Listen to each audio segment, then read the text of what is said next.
A few months back, I had done this video on senior secured bonds where we examined what exactly is this product, how it works. We looked at online bond provider platforms, OBPPs, the regulation around it, some practical tips on how to manage risk, and much, much more. Bonds are gaining a lot more traction, and especially senior secured ones, on account of their high yield 10, 11, sometimes 12%. The low ticket size, investors like you and me can buy these for just 10,000 rupees now. And also because of their double layered protection, firstly, on account of seniority in the event of a liquidation, and secondly, their secured nature, wherein each of the bonds are backed by some collateral like cars, trucks, machines, equipment, gold, etc. In today's video, we'll build on that foundation by taking a closer look at Wint Wealth, one of the early players who introduced listed senior secured bonds to retail investors. Wint Wealth entered the space in 2021, and over the years, they've built a solid reputation for themselves. Since the category is still new, I felt it's important for us to go beyond marketing brochures and instead learn from actual users and their experiences. In that context, I spoke to four individual investors: Animesh, Dev, Gopi, and Hari, each of whom shared honest, on the go feedback, both the good and the bad. And I'm hopeful this real world testimonial will help you gauge Wint Wealth and the broader online bond market in better light. Before we dive in, I should mention this video is sponsored by Wint Wealth. I'm genuinely thankful for their support, and more importantly, they've given me complete editorial independence to structure this video as I deem fit. So don't worry, I'll try to keep the content sharp, objective, as balanced as possible. And if you've never used Wint Wealth or any bond provider platform, then I'm sure this video will be worth your time. Let's begin. It's often said the first impression is the best impression, and for any online investment platform, this is the onboarding process. It's the one thing every consumer remembers. And Animesh, by the way, this guy Animesh is somewhat of a veteran in the online bond buying space, having invested in over 50 bonds in the last 3 4 years and across 6 different platforms. Listen to what he had to say about his onboarding experience. Yeah, so when I first started, one of the best things about this was the onboarding experience. It was super fast, it was super easy, and very, very convenient. So, but as things stand now, I have had to be onboarded on almost all the websites twice. Because when I first onboarded on most of the websites, I guess the process was a bit different, and like a year or a couple of years later, I guess RBI changed the rules, and they had to do the onboarding process again, and I had to do like the whole thing again. So even in Wint Wealth, so so the second time I think it was a bit more uh, it was more detailed than the first one. So, but even then, it's super easy. It's even then it's super easy, super convenient, and it's very straightforward. It's like I don't think anybody is going to get stuck over there. So the re-KYC part that Animesh is referring to, well, this was a consequence of the reforms that SEBI did in 2023, which included mandatory KYC for all investors, even existing ones, better grievance redressal via scores, and a complete ban on unlisted debt securities. Another user, Gopi, he too was equally impressed with Wintwell's onboarding process, calling it excellent and user-friendly. I did an analysis or some 3 to 4 online platforms actually. This was so user friendly in terms of starting from onboarding. Onboarding was, I mean, it's an excellent process they have actually. And being an operational guy, I know the kind of challenges while taking on onboard. It not even takes more than 5 to 6 minutes actually.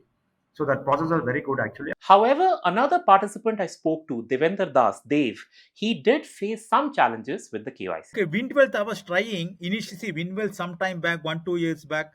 I think I was trying, but I did not do anything after I left or something. This time I was trying to buy, but it was asking for KYC, and uh, that person told you need to have a demat account separate. I told, can I? Why can't I link with the existing demat?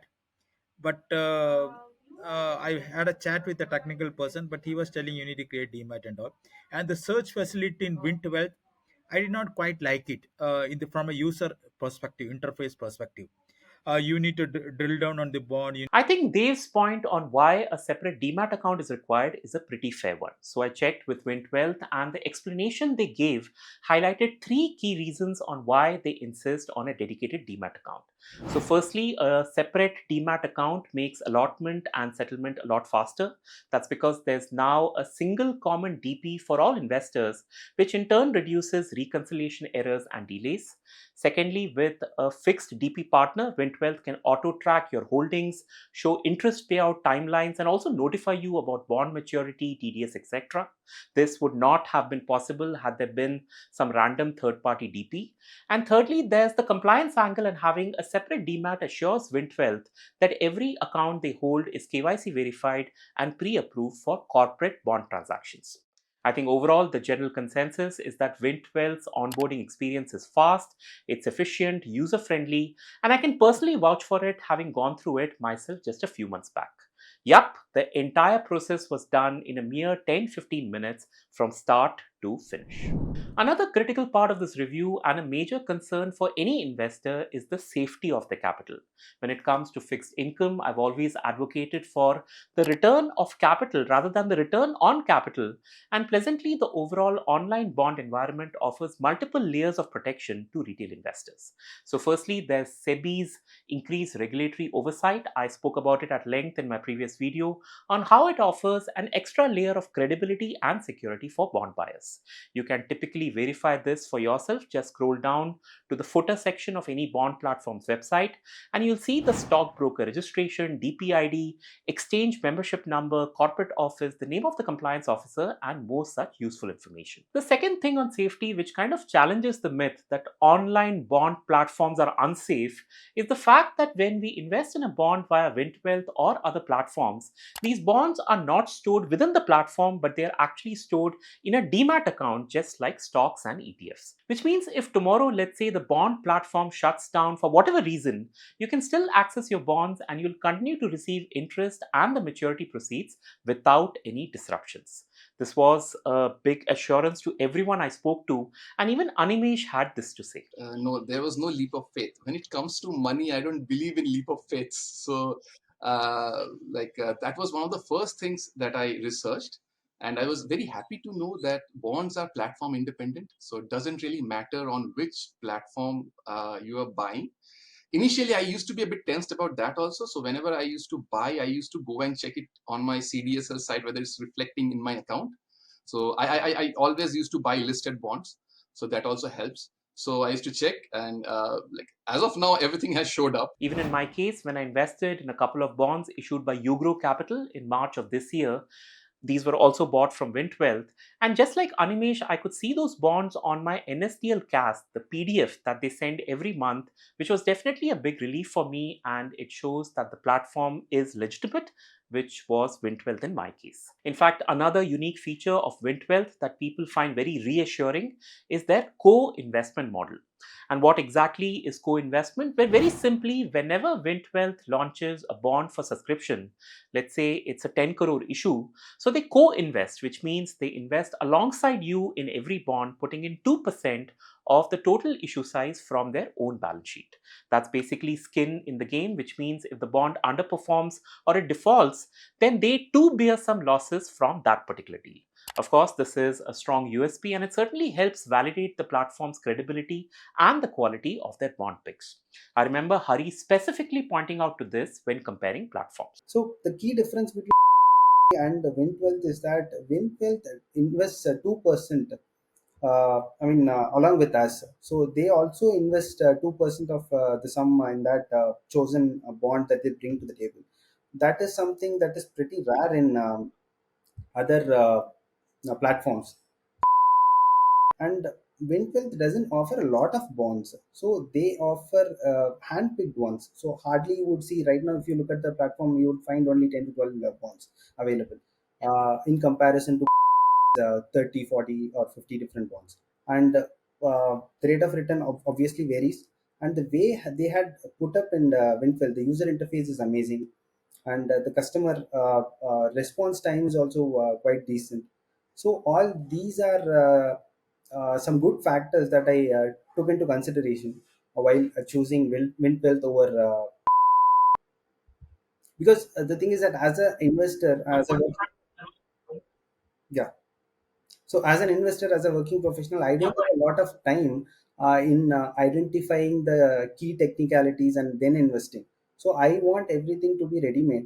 So I tend to invest a less amount of time in choosing the right bond for me. Yeah, even this point is important. So there are some bond platforms that would show dozens of bonds, 50, maybe 100 bonds. But Wint Wealth, as Hari rightly pointed out, is a highly curated platform, and it features only those bonds that have A, passed their strict internal evaluation framework, and secondly, Wint Wealth focuses only on senior secured bonds, which further adds to the platform's perceived safety and signals quality over quantity. All right, let's look at returns. 7-8%. I think that's what a traditional instrument offers. And now let's compare that to a platform like Wint Wealth, where many of the offerings are at 10-11%, going all the way up to 11.75%. We've already discussed how OBPPs and more importantly, how a senior secured bond manages risk, which essentially means what we're looking at here is a classic risk-reward trade-off. Pleasantly, none of the guys I interviewed have had to miss an interest payment or the maturity amount, which means so far the issuers have lived up to their debt obligations. There's also a small hassle. Not my words, someone else used it. But what he meant is that most of these bonds are of short tenure, that is a 1 to 3 year duration, and some of them even offer a monthly interest payout. Okay, I'm going a bit technical, but when one calculates the bond's YTM, the yield to maturity, mathematically the formula assumes that all coupon payments have been reinvested at the same rate as the YTM itself. Of course, you know and I know that this is just a theoretical assumption, and practically if the reinvestment were to happen at a lower rate, say 6%, then your actual returns will be lower than the 11-12% that many of these bond platforms might be showing, including Wint Wealth. But you know what? There isn't much one can do about the reinvestment rate. But having said this, something that can be done, and Hari does it as a part of his bond selection process, is this. This thing is very good with the Wint Wealth. So they offer a wide range when it comes to the repayment schedule. So certain bonds can give you monthly, certain bonds can give you quarterly, certain bonds can give you half yearly, and then till maturity as well. So this was, a key factor for me to decide because I did not want something to be giving repayment to me on monthly basis because I again have to invest a little more time in investing that amount that I got from Wint Wealth. So I would preferably choose something which gives quarterly or half yearly or even till maturity. I'll hold it till maturity. Acha idea, na?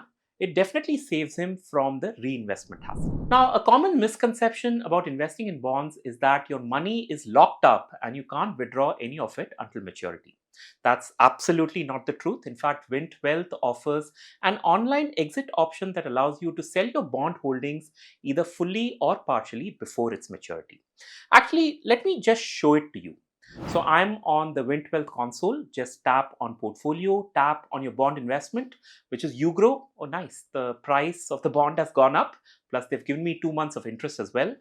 Okay, notice this. To the right, there's a button that says proceed to sell. Let's click it. Now you need to get your DDPI activated. DDPI stands for demat, debit, and pledge instruction. It's a simple process. It takes about half a minute. Just enter your Aadhaar, the OTP, and that's it. Your DDPI will be activated in 2 working days, post which you can sell your bonds fully or partially. That said, what's been the experience with bond redemptions? Well, in my case, and at the time of recording this video, my DDPI process is still on.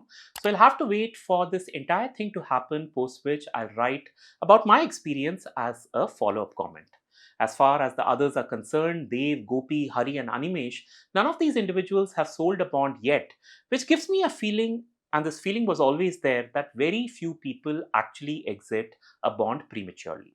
Since many of these bonds are of an 18 to 30 month kind of a duration, a lot of it is retained until maturity. So if you're looking for a thriving liquid market, then no, I don't think that's there. And I'll say the ideal approach with bonds is to hold them till maturity. But having said this, Wint Wealth does support exits. In fact, one of Hari's friends did use the sell option and did not face any issues with it. So that's 1 out of 1. So I'm going to assume it works. Just remember, the DDPI thing has to be done first. Unlike a traditional instrument, there are no penalties for prematurely exiting a bond. And give me a week and I'll let you know how smoothly my selling of a bond experience was. Okay, now a platform might have the best UI, top notch features, a high number of bond listings, etc. But if its customer service sucks, then I, for one, would resist coming back to that platform.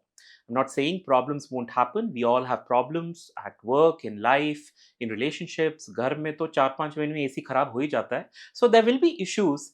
And that's exactly why a platform should be judged not just on the issues, but more by how its customer service handles those moments and resolves the issues at hand. Again, experience is something that varies from person to person. For instance, Animesh had a very positive experience with Wint Wealth's customer service. This was regarding a payment issue. By some fluke, one bond got paid for twice or something like that. So yeah. So and but I only got it like the quantity was only for one payment. So so I reached out to them and it was refunded. The amount was refunded, and actually they were quite fast in like the turnaround time was quite fast. So I was happy with that. Like whenever it comes to your money, I guess people can get a bit antsy when it comes to money matters, because like it might be an amount quite less, but it also might be the same transaction might be of a huge amount as well. So I was quite impressed that even though my amount was not really huge, so but they still got back within like a couple of hours, I think, if I remember it correctly. So that was quite good. Cool. So this was resolved in just a couple of hours. However, in the case of Gopi, it turned out to be a more challenging experience. I'll give you a quick background. So Gopi had invested in a bond and was expecting his interest to be credited on the 16th of June. However, his money wasn't in even by the end of next day, that is the 17th of June, in spite of receiving an SMS and email from Wint Wealth that the amount had been credited.